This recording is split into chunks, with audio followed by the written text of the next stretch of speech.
I'm going to unbox the Zoom H2n and the Zoom H2n accessory pack. Bought it together. Okay, that's all that came in the Zoom H2n box. Accessory pack. It's a lot of crap in here. So here's all the accessories that it comes with. This charger is a USB charger, and here's the USB cable. Remote control seems very cheap though.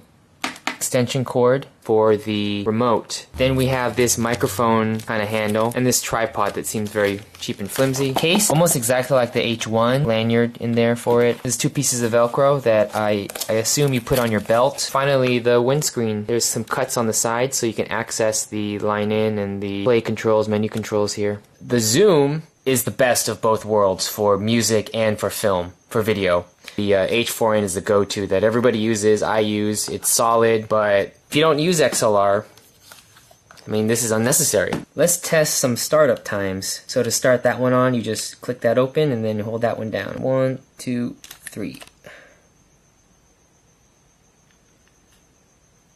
Boom. Yup. H2n's the winner. That loaded up really fast. The H2 is still loading. And I gotta reset the date. Oh, there it goes. A faster startup time than the older one. When you recorded, you had to first press record to enable it, and then pressing record starts the recording.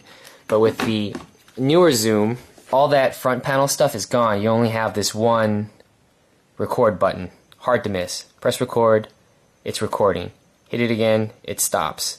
There's no standby with this that I can tell. Here's a battery compartment. What I've always hated about the H2 and actually with the H4n as well, these little hooks break off so very easily just by putting them on.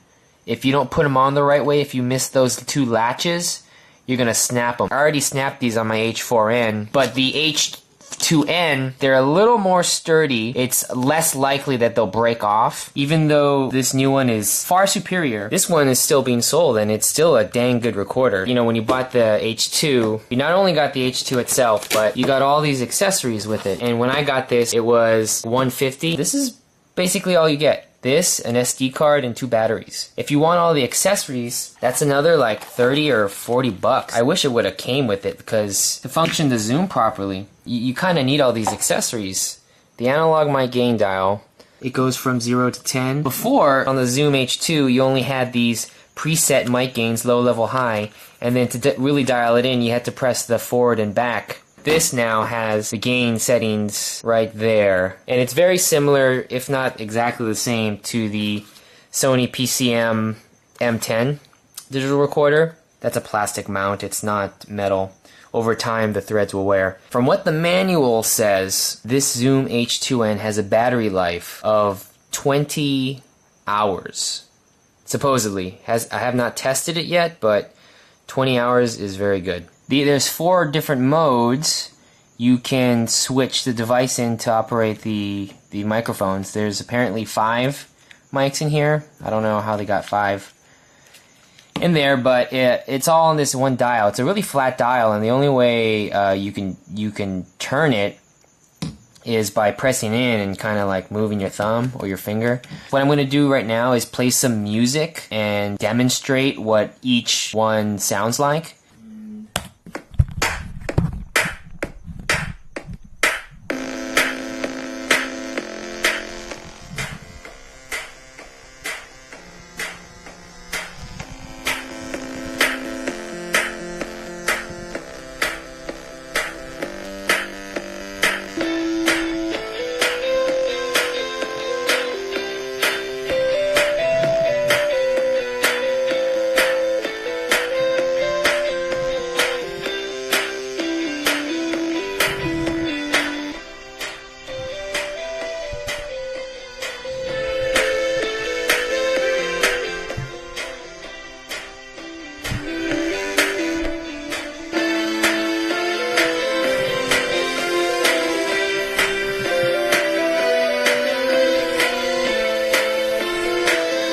One of the things that I always wished was in the Zoom H2 was the ability to record the 3.5mm external mic input and also the onboard mics. You can now record from the mic capsule inside there and an external device on 2 separate channels. It really only works on the 4-channel setting. So see, the MS is there, and the XY is there. Check, check, check, check, check, check. You can see the levels are different. That is an awesome upgrade to the Zoom digital recorder. This means that if this were an interview situation and I was interviewing somebody and I put a lav microphone on them, a wireless lav, and then this was the transmitter. The transmitter goes into the 3.5mm jack, has its own independent audio settings, and then for ambience, I can use the mic. Right now I have GarageBand open up, and you can see check, check, check. As you can plug it through USB, and it becomes a digital interface, audio interface with the mic. Works with GarageBand. It's supposed to work with iChat, Skype. It's supposed to work with a lot of stuff as your microphone for your computer, for whatever purposes you need it for. There's a pre-recording function, a tuner, a metronome, compressor, and a limiter. Here are the many different formats that it records to. At $200 plus the accessory pack, which is definitely necessary to get, this puts you at about, depending on where you go, plus tax and everything, anywhere between $230 and $250. If you're in a band, if you're a musician, if you're a video person or a filmmaker, or you're all of the above, this is the tool to get right now.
Smart aleck tomcat, you.